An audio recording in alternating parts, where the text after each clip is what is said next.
I always knew my parents preferred my younger brother, Sam. He was the golden child, straight A's, football captain, charming, and charismatic, the kind of son they paraded around like a trophy. I was quieter, more creative. I wrote poetry, painted, and once got second place in a national short story competition, but they didn't even frame the certificate. "It's just writing," my dad had said. Not something real like what Sam's doing. I had learned not to expect applause from them. Please subscribe to our channel and tell me in comments from where are you watching this video. But nothing prepared me for the day they decided my wedding wasn't worth showing up for. My fiancé, Julian, was everything I had ever hoped for. Kind, intelligent, patient, and someone who loved the parts of me my parents never noticed. We met during grad school, both of us pursuing our dreams without needing applause. He was there for me through every family dinner where I was invisible, through every holiday where my gifts were always an afterthought, and through every moment where I questioned if I'd ever be enough. When we got engaged, I told my parents, expecting at least a trace of joy. But Mom's response was, "Oh, that's soon. Are you sure?" And Dad just muttered something about hoping I wouldn't be too emotional on the big day. We sent out the invitations. We even arranged a shuttle from their town to the venue, just so travel wouldn't be an excuse. I still remember calling them a week before, confirming everything. Mom was non-committal, saying she had to check the calendar. It was the same tone she used when I invited her to my college graduation. She never came to that either. Then came the wedding day. Everything was beautiful. Warm sunlight through the chapel windows, music floating through the air. Julian looking at me like I was the only person that mattered. My friends were there. His family was there. My parents' chairs were empty. I tried not to let it ruin the moment. I tried to focus on Julian's hand holding mine as we said our vows. But when the reception started and I saw Sam posting Instagram stories of a barbecue in my parents' backyard, grilling, laughing, even the dog wearing a party hat, something inside me cracked. I left the reception for a moment and stepped outside. The sky was painted with twilight, a gentle breeze brushing my face. Julian followed me out and said, "They're the ones who missed out." I nodded, but I couldn't say anything. Not yet. I didn't cry, not because I wasn't hurt, but because I had learned long ago not to give them that kind of power. Instead, I made a choice. That night, after the guests had gone and Julian and I were alone in our small hotel suite, I looked him in the eyes and said, "They don't get to be part of our future unless they earn it." He kissed my forehead and said, "I'm with you. Whatever you decide." Weeks went by, no apology came, no call, just silence. Until one evening, 2 months after the wedding, I visited them. Not out of forgiveness, but because I needed to know why. I sat across from them at the kitchen table and asked, "Why didn't you come?" My mom sipped her tea, shrugged, and said, "We thought it was more of a low-key thing, nothing formal. Besides, Sam was in town. We haven't all been together in a while." Then my father chuckled and said, "Come on, don't be so sensitive. It's not like it was a royal wedding. We'll come to the next one if there is one." He laughed. Mom laughed too. That's when I knew something deeper than disappointment had settled inside me. It was detachment. They hadn't just skipped my wedding, they had laughed at my pain, and I promised myself that day, if they ever came to need me, really need me, I would remember this moment. I didn't have to wait long. A full year passed, not a single call from them, not even a message on my birthday, not even when Julian was in the hospital for a week with appendicitis. Not even when I released my first published article in a national journal.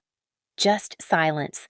The same kind of silence that had echoed on the pews the day I said, "I do," in front of people who actually loved me. It hurt, deeply. But I channeled every ounce of that pain into building a life that didn't need their applause. Then, one cold morning in January, a message came in. "Mom's been diagnosed," my cousin wrote. "Ovarian cancer, stage 2. She didn't want to tell you, but I thought you should know." I didn't know what to do with that. She was still my mother, but was I still her daughter? I sat with it for a week, then another.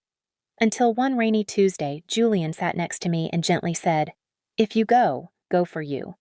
Not for them. Not to fix what they broke. just so you never carry the regret of wondering. So I went. The house looked smaller than I remembered, duller. The garden she once meticulously kept was dry and overgrown. I rang the bell, unsure of what I even wanted to say. Dad opened the door, and for a moment he just stared at me like I was a ghost. "Come in," he finally mumbled, stepping aside. I saw her on the couch, thinner, hair already starting to fall out in patches, wrapped in a knitted blanket. She looked up, and for a second something flashed in her eyes. Not quite remorse, not quite joy, just something close to surprise. "I didn't expect you," she said. I nodded. "I didn't expect to come." She looked down. "You always had a strong heart." No apology, no warmth, just a passive comment. But this time, I didn't shrink. "I came because I needed closure," I said, my voice calm but firm. "Because I need to say the things you never had the courage to." I sat across from her. "You laughed when I asked why you missed my wedding. Do you know what that felt like? Like I was begging for scraps of affection from people who were supposed to be the foundation of my life." She looked away, her fingers trembling slightly. "You poured everything into Sam because he was loud, flashy, charming. But you never stopped to see the daughter who stayed up all night writing, who paid for her own classes, who held herself together while you chased someone else's version of success." A tear slid down her cheek. She didn't wipe it. "I'm not angry anymore," I continued. "I'm just sad for the version of me who waited for you to notice her, and for the version of you who might never understand what you lost." Silence. When I stood to leave, she reached out and touched my hand. Weakly. I don't know how to fix it," she whispered. "You don't," I said gently. "You just learn to live with the consequences of what you chose, just like I did." I walked out of the house lighter than I'd ever felt, not because anything was healed, but because I had finally stopped hoping they would be the parents I once needed. 3 months later, they reached out again. "We need help with the hospital bills," my dad wrote. "Anything you can do would mean a lot."